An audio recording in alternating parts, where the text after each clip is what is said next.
Time now for the Indians minor league player of the week, and it's someone we talked about in the first segment, Lake County outfielder Anthony Gallus, who already has a Midwest League Batter of the Week award to his credit this year, hitting .450, 1 homer, 3 RBI with an OPS of 1.742 during the week. He's the third captain to win the award this season. Yeah, Anthony's done a very nice job this year. A local product, you know, the Indians did a very good job, a non-drafted guy too, out of Kent State.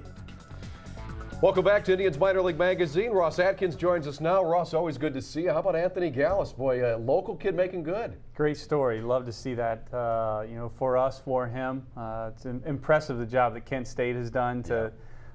He seemed to have developed as a college player, and he continues to impress us. Really impressive athlete. Not a lot of, you know, you grew up in the Midwest playing baseball, you're not playing as much, but impressive, his feel for the bat, his feel for playing defense, and hopefully he can take advantage of his athleticism. Ross, you look at some of these players that we're going to talk about, and, you know, for me, Jason Kipnis probably stands out because he's a middle infielder. He's had some success at the AAA level. Discuss more about what your plans are for him going forward.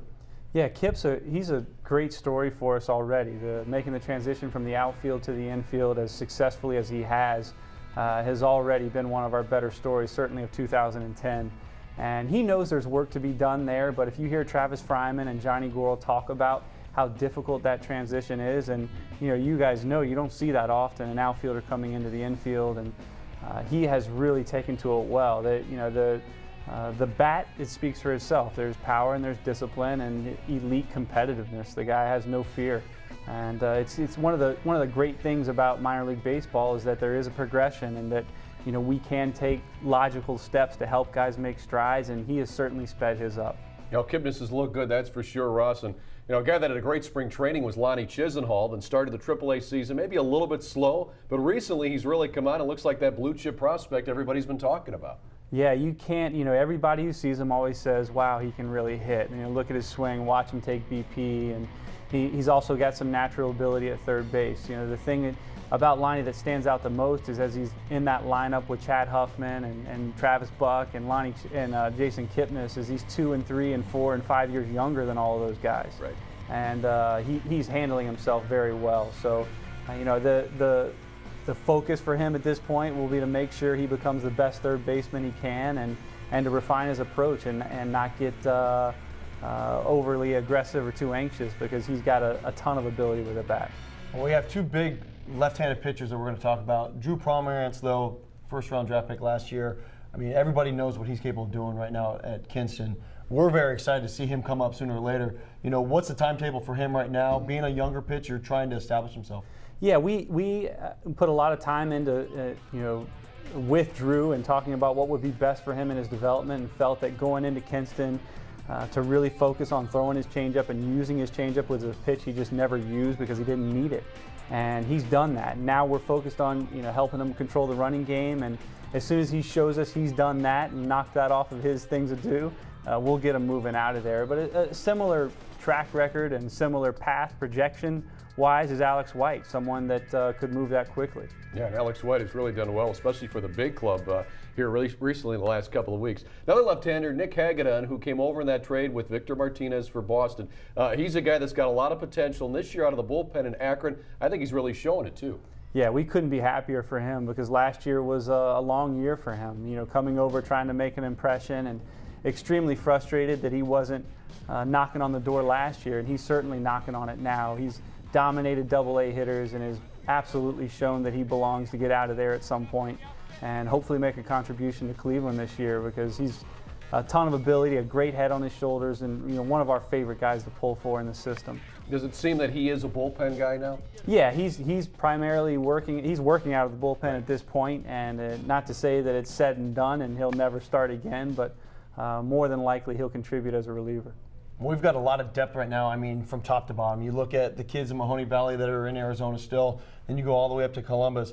But I think the biggest depth that we have right now is in the outfield. And I think Ezekiel Carrera is another guy that has a lot of upside. You know, he's not a power guy, but he's very fast. Where does he fit in the picture, knowing that we have Michael Brantley in the big leagues? You know, it's a good problem to have when you're ever sorting through. If you have, you know, similar for Jason Kipnis and Cord Phelps, and the guys that can continue to improve and continue to take their limitations out of the question, are the guys will get opportunities. They'll play. We will need them. And Ezekiel Carrera has been unbelievable. His defense is as good as anyone we have. He really is exceptional, can make the diving play, the exceptional play, very good routes, very good angles, and he's an above average runner. Very much more consistent with his approach to use the whole field and stay on the ball, make sure he's maximizing his ability to get on base so that he can steal more bases. And stealing bases has become a better strength of his now that he's not just doing it with raw speed, but doing it in smart situations. But he's a major league player, and at some point we will need that. Finally, Ross, one of the guys I wanted to talk to you about is Zach McAllister, the player the Indians got for Austin Kearns last year from the Yankees. And McAllister has looked really good this year in his development. We were talking beforehand here. His development at this young age at AAA has been very impressive, hasn't it? It really is. Similar to Lonnie Chisenhall. He's younger than everyone else there. Just turned 23 this year, and a really strong physical kid that grew up in the game. His dad's a scout. He takes it very seriously. It's interesting to see when you can see that this is his career. And when that's the case for a 22-year-old and 23-year-old, that usually bodes very well for their future. And he is adamant that this is going to happen for him, that he's going to make a contribution and be a very good major league starting pitcher for a long time. So the progress he's had thus far from the time that we acquired him even has been really fun to see. Just the fastball's better, the slider's better, the split change is a weapon.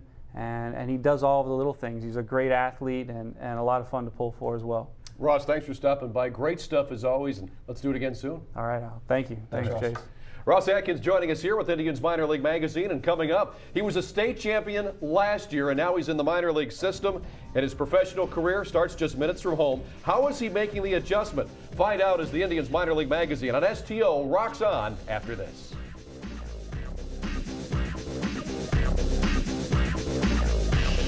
Working on access. Beautiful. 26, 36 feet per second up.